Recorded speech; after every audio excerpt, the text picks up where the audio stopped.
Fantastic. I'm going to start. Well, hello, good evening, and welcome to The Shape of the New, a two-part series on business and risk in the global art market.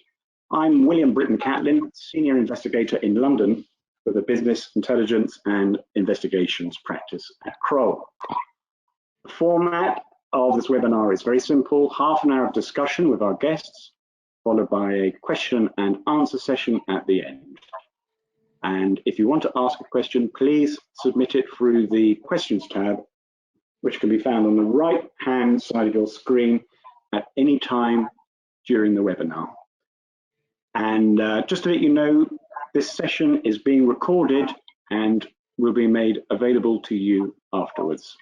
So, The Shape of the New webinars. Well, this is our first one tonight. We have the second half of the series next Thursday, but these webinars are really just one half of what we have lined up for you in this exciting season of events. The other half is art, and I mean lots of art, and it's fantastic. So head over to our hashtag Shape of the New site straight after this webinar for an exclusive private view of our virtual exhibition featuring 29 artists, all of whom have responded to the Shape of the New theme.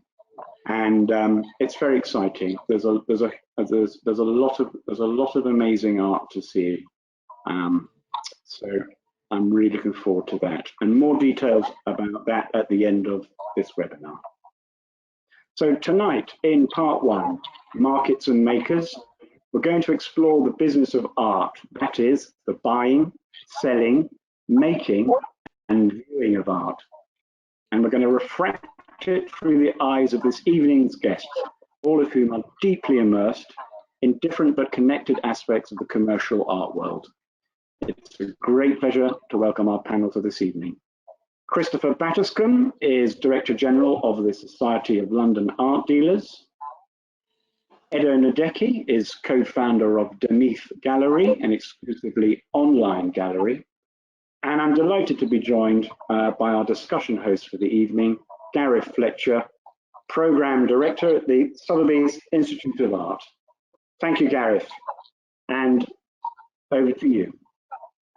Thank you very much, William, for introducing the event this evening. It's such an exciting time to be discussing the current state of the international art market, and I'm really so happy to be joined by two such prestigious guests, Christopher and Edo. So thank you both very much for joining me. This session is all about discussing where we are in 2021, looking at the international art market. And I'm thinking about preparing for this session, thinking about what was I doing a year ago to this day or thereabouts? And I cast my mind back and I realized that I approximately to this day, my MA in art logistics students and I were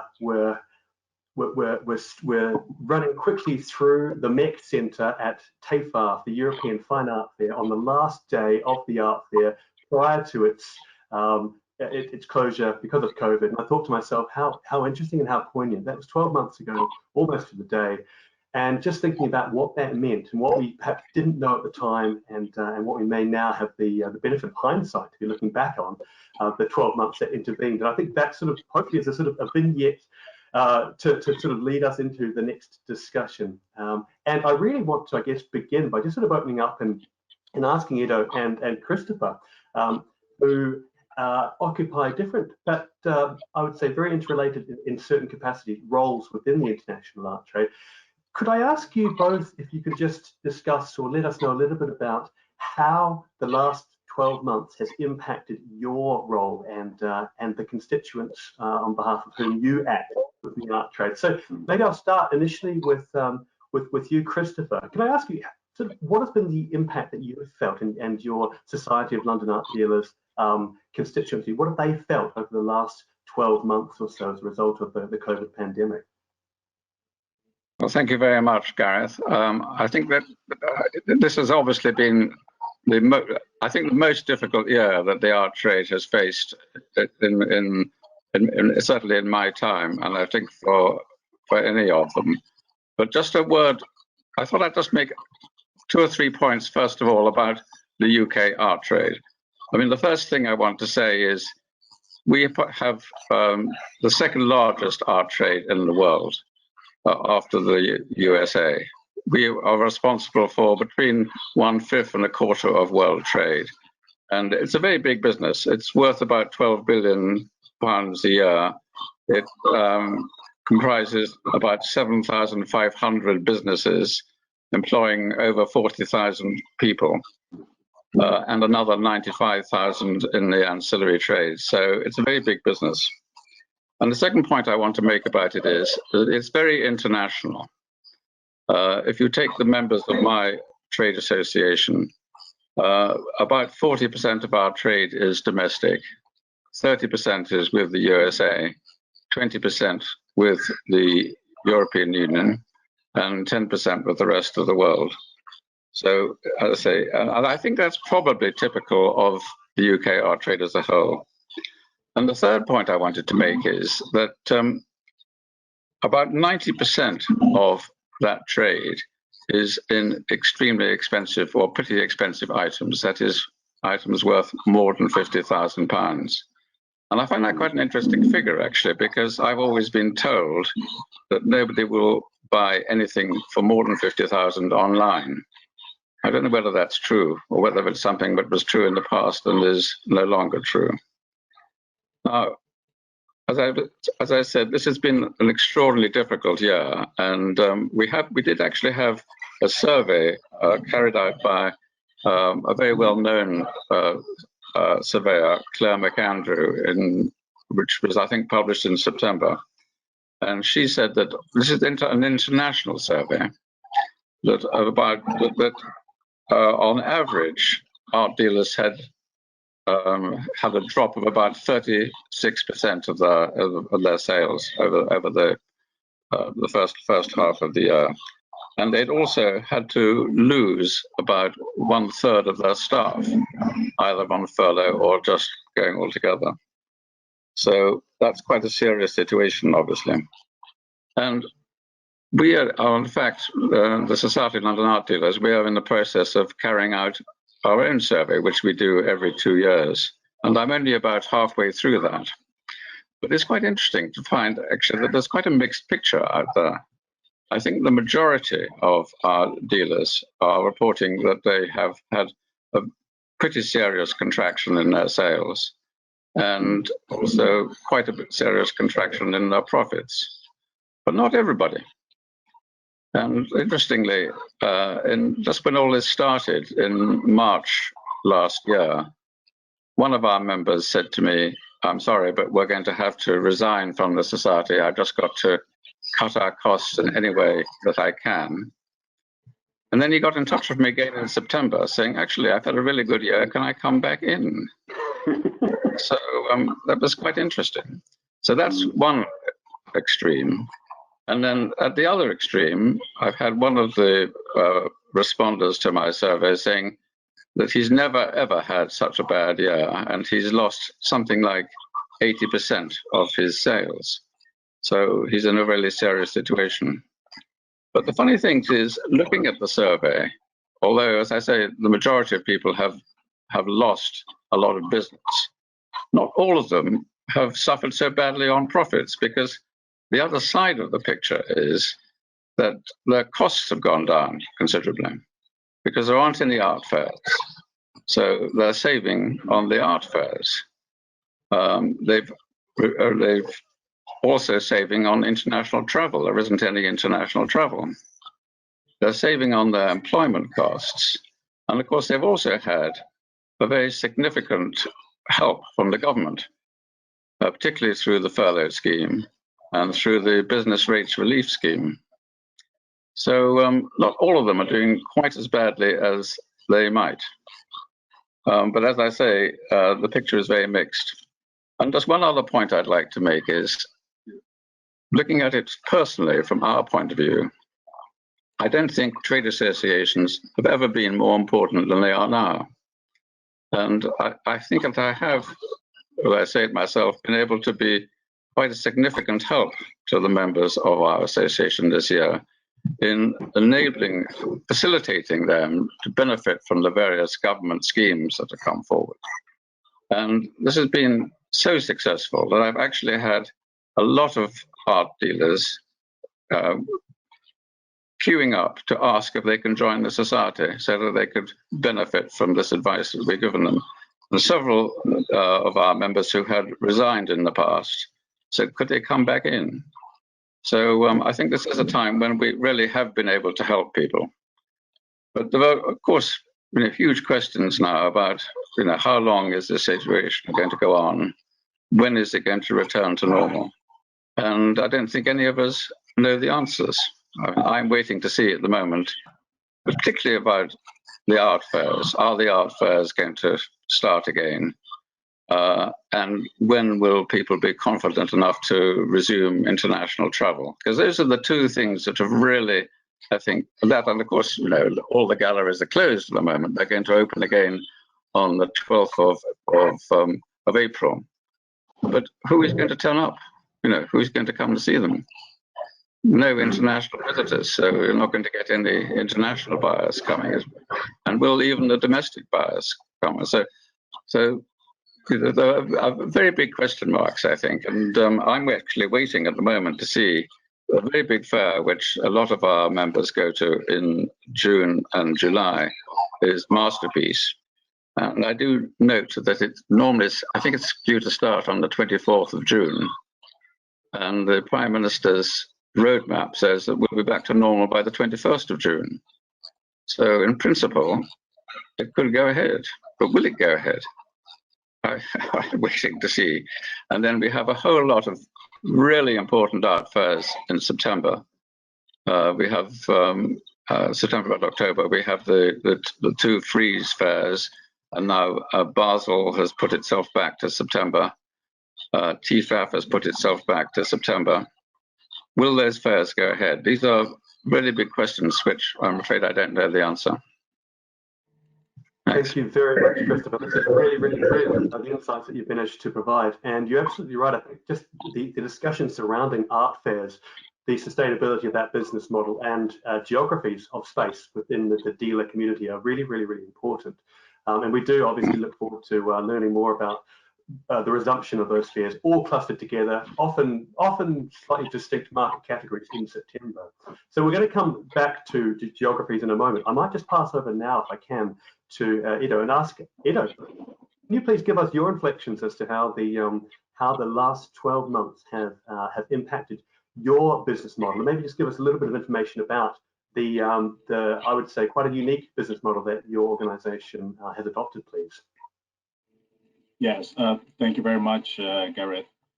First of all, I just wanted to thank William for inviting me on stage here. It is a pleasure to be with you tonight. I think, first of all, it's just important to highlight our business model. We are an online gallery, and the idea is, because we are online, we're able to connect and communicate with a wider audience regardless of the geography. So we're not a brick and mortar gallery in the traditional sense. And part of our strategy is obviously to be active on multiple platforms online. And then every quarter, we organize exhibitions.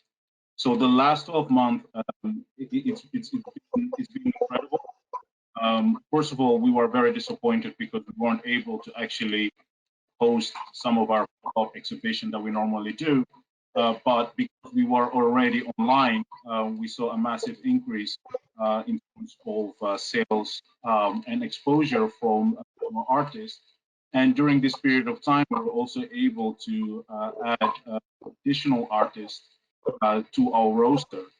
And I think if you just look at the statistics, I think the report that is online art published before the online sales was only around 7% of the total art market, and then in half of 2020, we're seeing a massive increase of around 30%, which just shows how resilient the gallery system is in terms of adapting in these difficult times. And I think one of the reasons why it took the gallery system to adapt was just because they didn't really have the infrastructure in place. There wasn't really a need, and I think online galleries were basically in the periphery of the art world. And now what we're seeing a massive increase of online viewing rooms, and that's really a game changer. And I think in the last 6 months, we're actually seeing a paradigm shift within the art world more than what we have seen for the last six months. And one of the things that we also have been doing is really participating and being part of a bigger movement on Clubhouse. We've seen that Clubhouse, which is a new online platform, has proven to be a really useful tool for different participants in the to communicate. And we're seeing a lot of positive feedback, including sales from Clubhouse. So in short, I'll say for us, it's been a very incredible journey to navigate through this space, and I also think that the online galleries are really a force to reckon with, and they are able to provide a different perspective and a different way for people wherever they are to access and to communicate with some of the artists out there as well.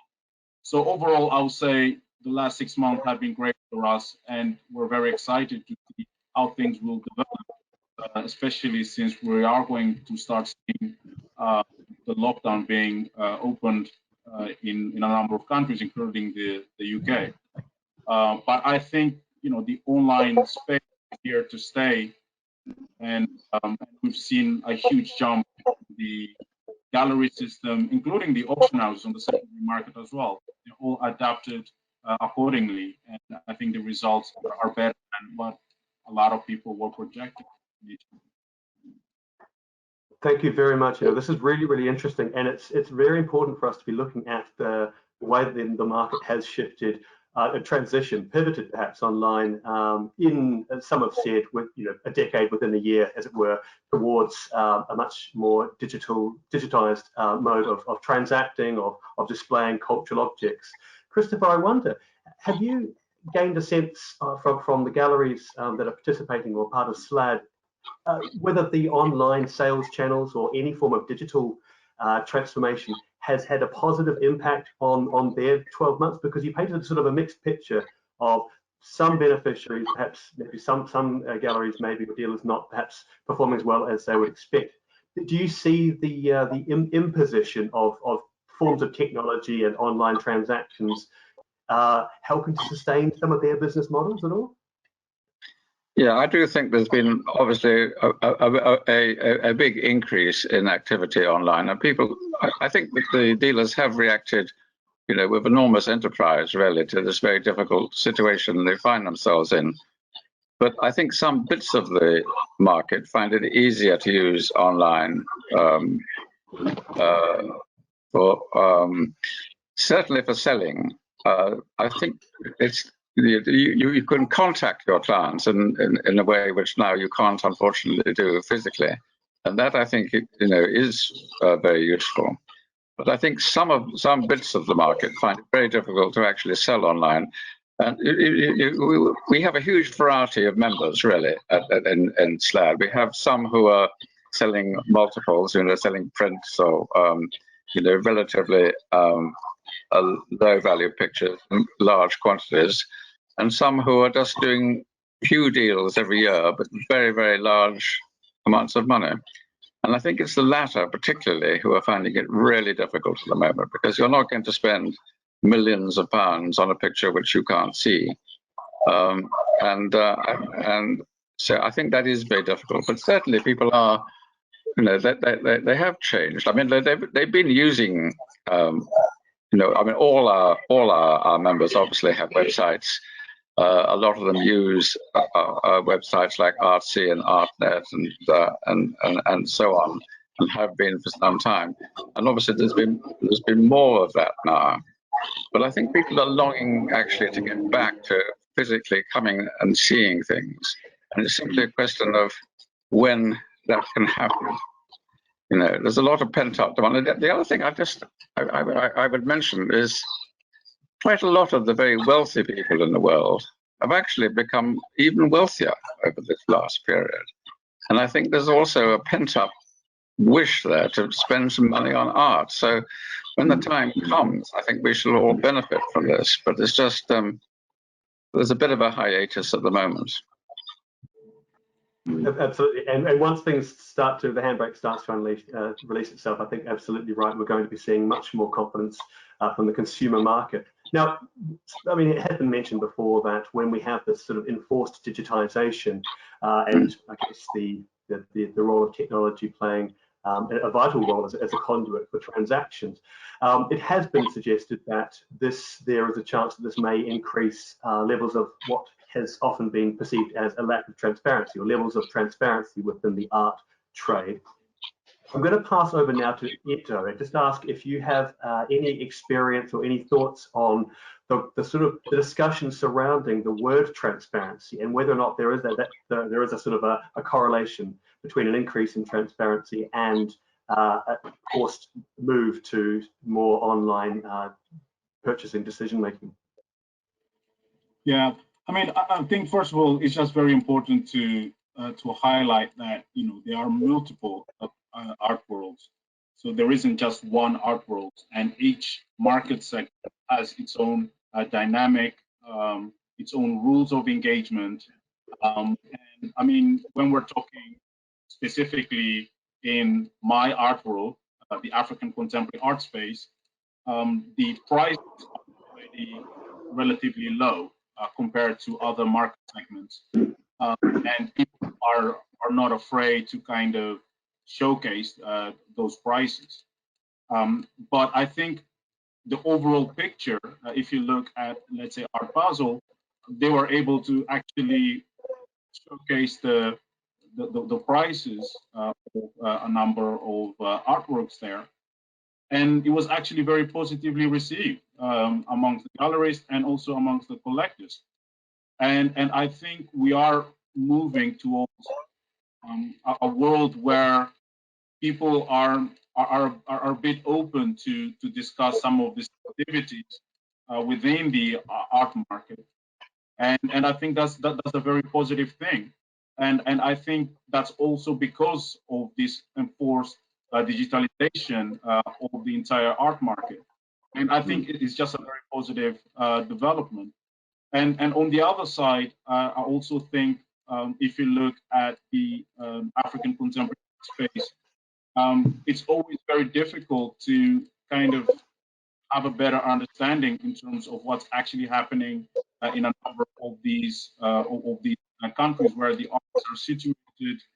And I think because we're now online, we are forced to kind of spend more time with artists that are actually living on the other side of the world.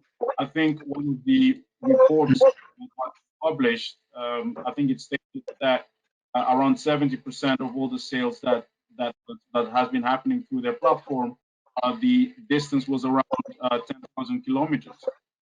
Again, the reason why these amount of transactions are able to take place is because people are having access to the prices. They have a number of tools at their disposal in order to actually have a better view and understanding of what the artist is doing, how they're basically operating within the art market as well.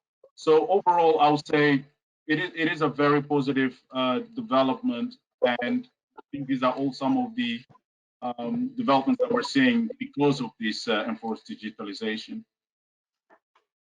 Absolutely, thank you very much, Edo. And it's interesting, isn't it, that maybe 8 or 9 months ago, some of the larger auction houses began to put their prices online for objects that they were selling on the secondary market. So there's a really interesting phase shift within that sort of dealer auction house relationship. Edo, I'm just going to quickly ask you also, we can't really avoid, I'm not sure if you're aware, but just very recently, about 3 hours ago, a work of art sold for £50 million. That was a digital work through Christie's, and the payment mechanism that was being accepted for that was Ethereum or Ether, a cryptocurrency. Are you finding that this digitization of the art world, your art world, is also being experienced in the way that your artists, perhaps that you represent, are creating digital culture or visual culture at all? Yeah, I mean, actually, I have been receiving a lot of requests from our artists in terms of just understanding what's happening with with NFT as they're called, and I think, first of all, I think it's a new layer in terms of how we actually experience art as a whole, and I think when you look at the type of artists that we represent, most of them are in countries where transaction costs are just very high in terms of sending the artworks and buying materials in order to create artworks. And now there is this amazing opportunity for them to basically create artwork digitally and have a lot of transparency in terms of the trade, but also receiving royalties. So yeah, we've been focusing on this development quite a lot. We've been having a lot of conversations, and we already have two of our artists that are already engaged with NFTs. It's just a way of seeing how that will develop for them. But overall, I think just the development of NFTs has been very positive. And for me, I just think that I'm focusing more on the advantage that it basically provides for, especially galleries like ourselves. I think just in terms of provenance, registry, smart contract, these are all some of the advantages that these NFTs can provide. But I also think that it just provides artists with more agency and opportunities to actually interact with a wider market at their own term. And I think that's a very positive thing, especially if you look at that a lot of African contemporary artists have been operating, relying on galleries that are, based in the Western Hemisphere. Now they're actually to create their own work, trade their own work, track their own work, and I think it's fantastic. And I think having this massive scale at Christie's would only promote the even further. And I think a lot of artists, especially in Africa, will definitely adopt this. But obviously, I think the realities there are also a bit different when you start looking at things such as electricity, access to internet, etc. But I mean, a lot of these artists already communicate with the rest of the world through their phone, through their mobile phones. Why these NFTs might not be something that they will welcome as well. Thank you, Edo. And just for everyone, NFT is non-fungible tokens. So that's embedding a digital incarnation of an artwork on a blockchain system. And then the non-fungibility of those tokens, the tokenization of digital works, which again is a really interesting discussion. And also I think it raises a few questions because if we talk about transparency in the art trade and moves towards increasing that, well, there is an interesting balance to be struck when we consider the purchasing of cultural objects via cryptocurrencies and crypto assets, which may actually, if you invert that, may actually add an extra layer of opacity to the market. Now, one thing we have to always discuss when we raise the big T word, transparency, we've also got to raise the R word, which is regulation. Those two words tend to cohabit in sentences commonly across the art trade. And I'm going to move across now to you, Christopher, because I would really like to gain your views on a very, very important piece of legislation that came into place, let me think, about 14 months ago now. This is the 5th Anti-Money Laundering Directive for the art trade, a form of regulation imposed by HMRC. I wonder if I could just maybe ask you to give us a few thoughts on on how you see that your constituents have responded to this, and maybe some of the opportunities or challenges that you see in the imposition of this this legislation.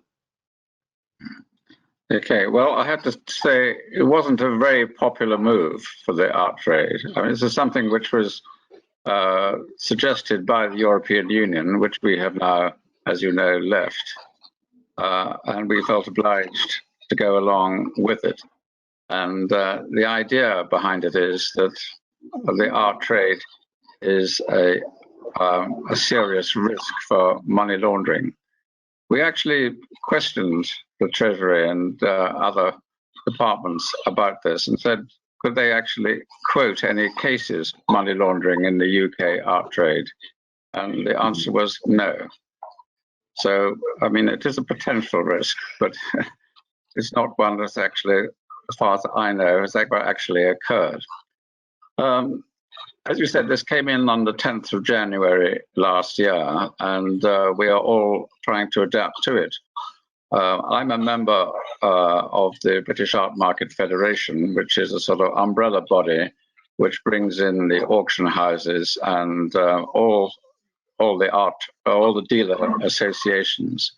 And in 2019, we spent a lot of time drawing up guidance for the art trade, which was agreed and approved by the Treasury and by HMRC. And this was published about the same time as the regulation came into force last January. I mean, it's a very complicated business for the dealers.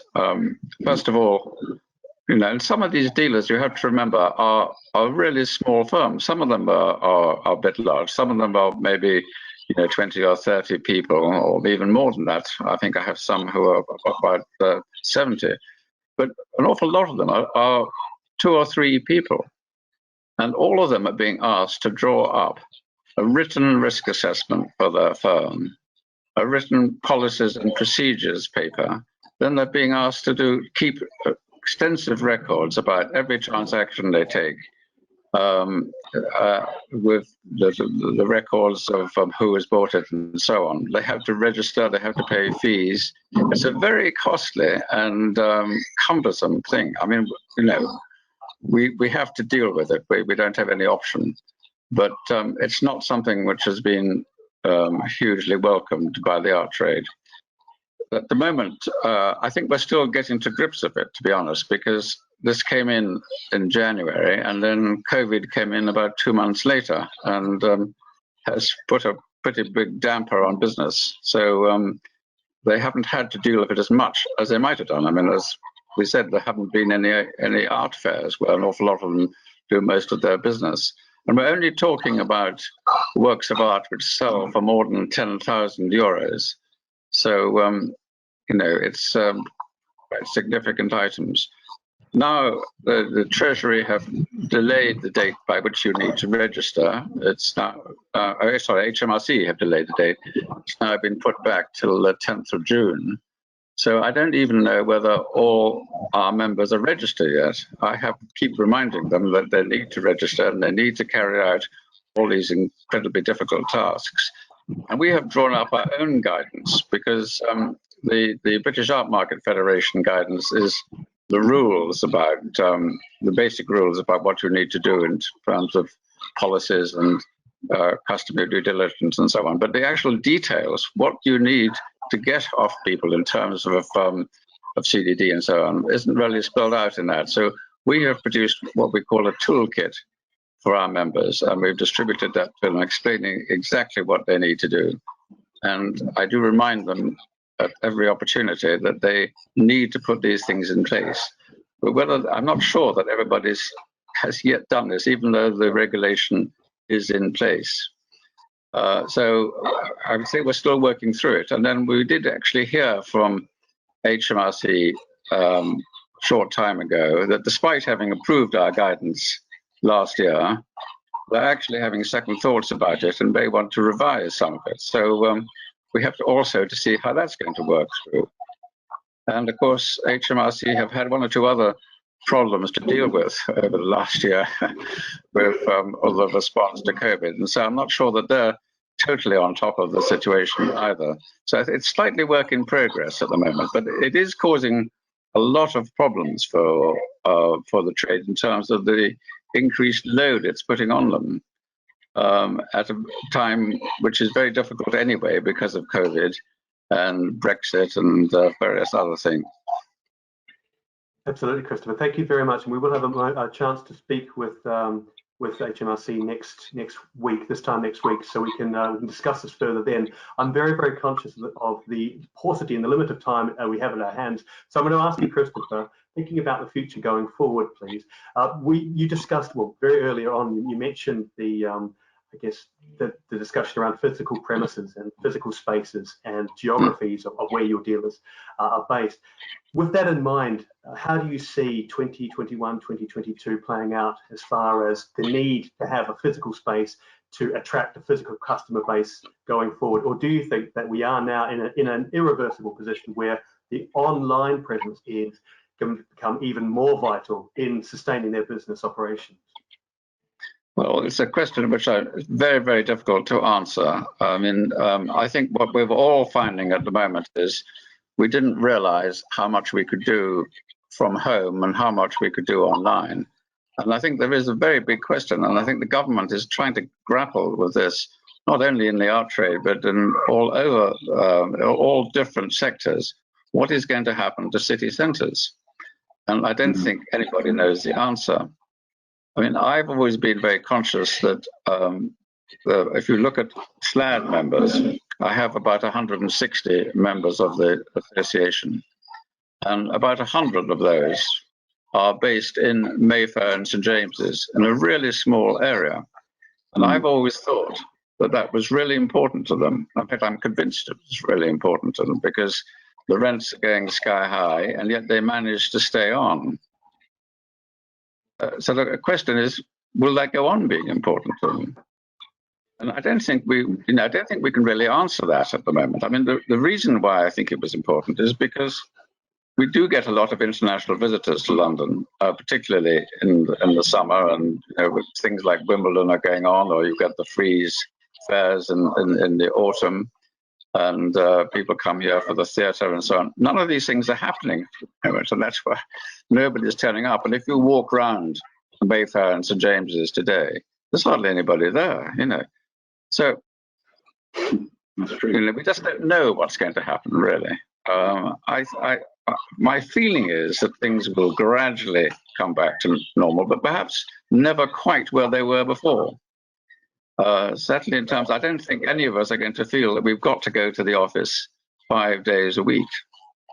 We think, well, we'll go from time to time. So what impact will that have on physical galleries? I mean, I've always been struck by the fact that something like 70% of our members have physical galleries. And I believe that these are thought to be very important by, for example, contemporary artists who like seeing their works displayed in galleries. So despite the great cost of these galleries, people have maintained them. And I suspect that will continue, but there may be some there will be some changes that I feel there are bound to be. But I don't think any of us can answer your question at the moment. But it's going to have to wait and see. Absolutely, Chris. And I apologise for putting it for you so early on in this moment of flux. But it's really interesting to get your insights on that. And moving very swiftly across to Edo, looking at the future, Christopher has mentioned the role of contemporary artists and the requirements of having a space in which to exhibit their works. You occupy a very distinct and unique sector of the market, African contemporary. Can you please just give us a minute and a half of your view of why the market has suddenly turned towards an interest towards this particular market sector, and where you think that might be going over the next year or two, please? Yes, I think first of all, just the African contemporary art space have been booming over the last decade, and I think what we've just seen is just the tip of the iceberg, so to speak. And what we're actually seeing is a new development where We're seeing a lot of artists collaborating amongst each other.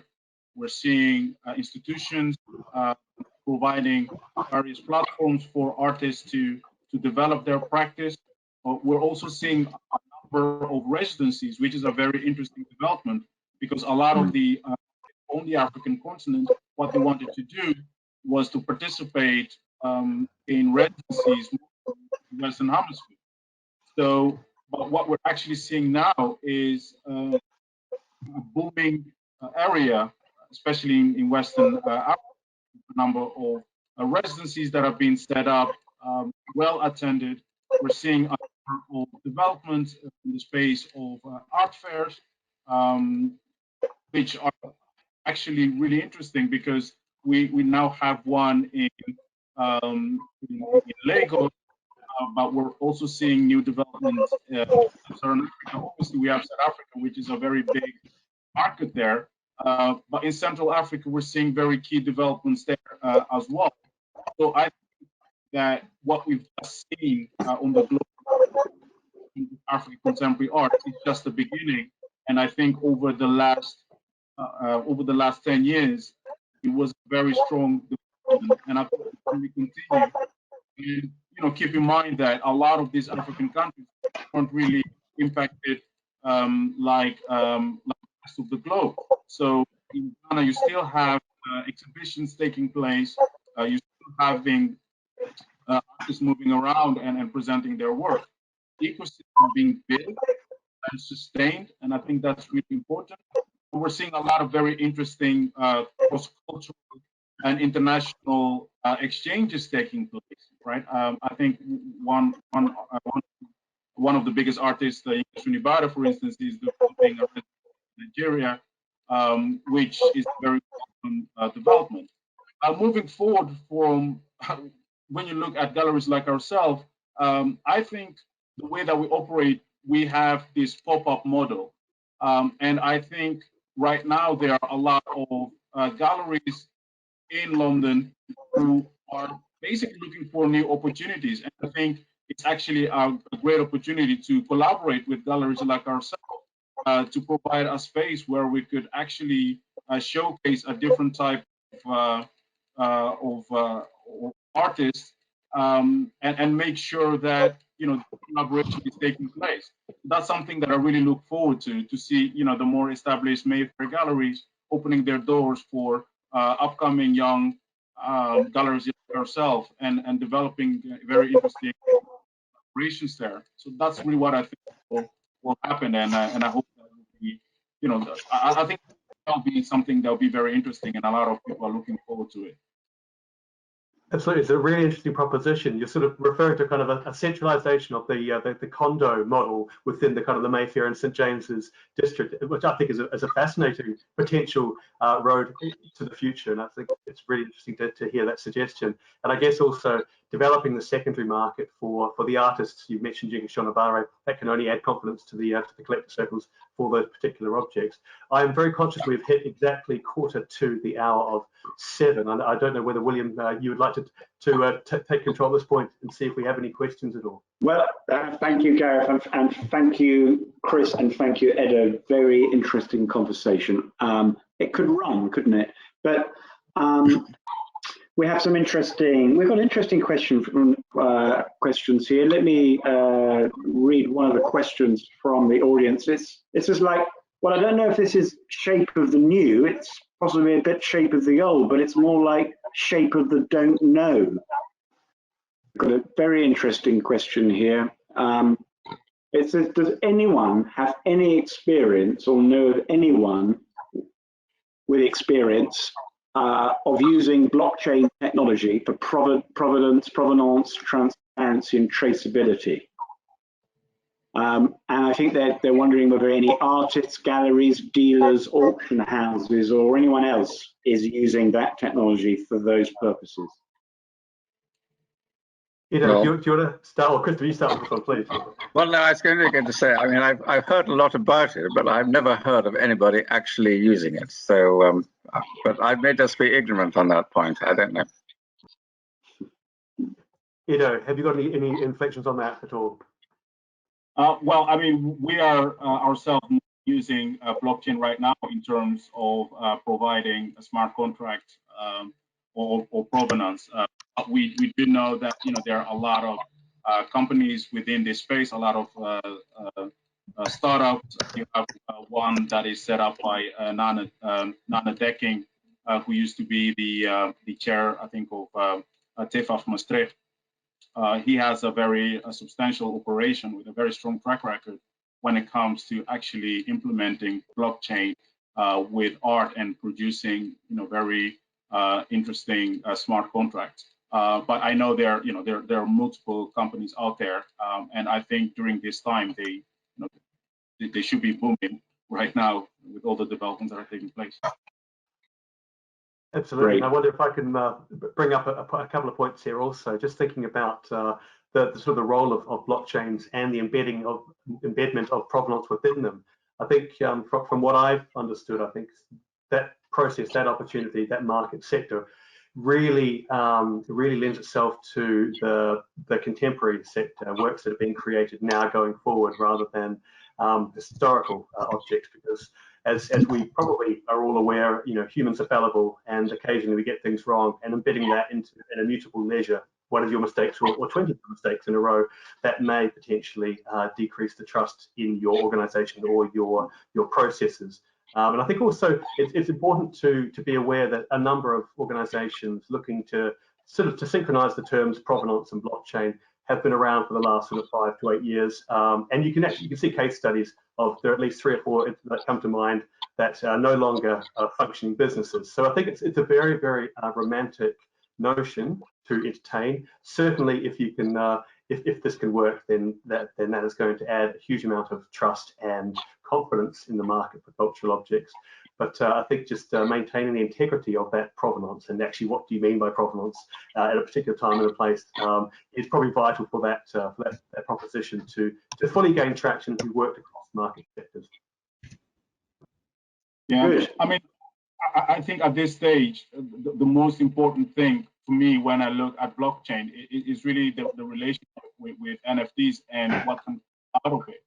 I think just the fact that you can easily and fairly trade online with strangers, that makes it a very powerful tool.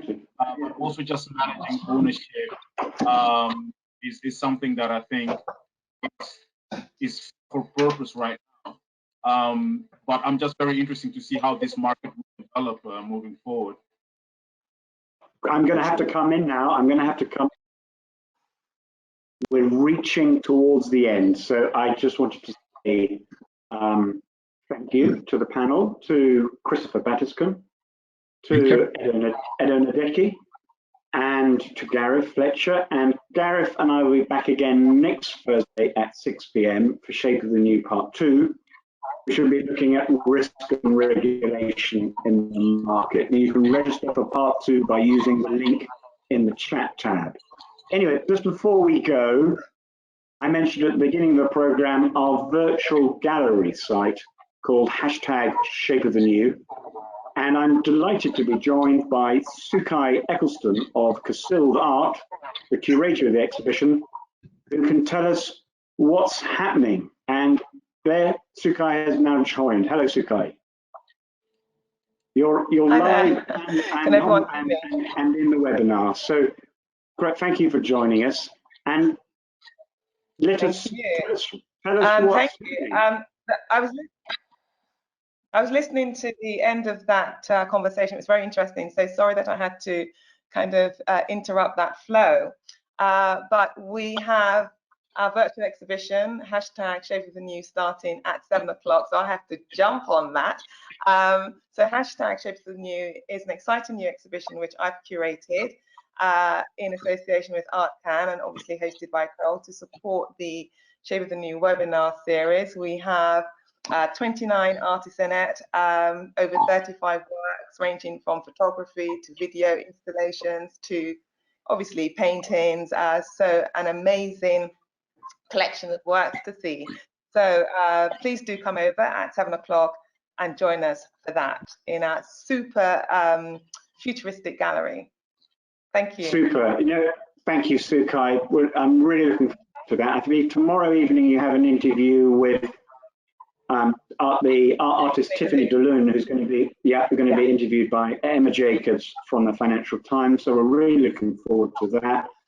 The virtual art gallery will open its doors in a few minutes now, everybody. So if you check the chat tab on the right-hand side, please go there. It's really wonderful. And from us on the webinar, that's all we have time for this evening. I hope you enjoyed it as much as I did. And thank you for joining, and hope to see you next week for part 2. Thank you very much for your company. Okay. And goodbye. Thank you. Thank you. Thank you.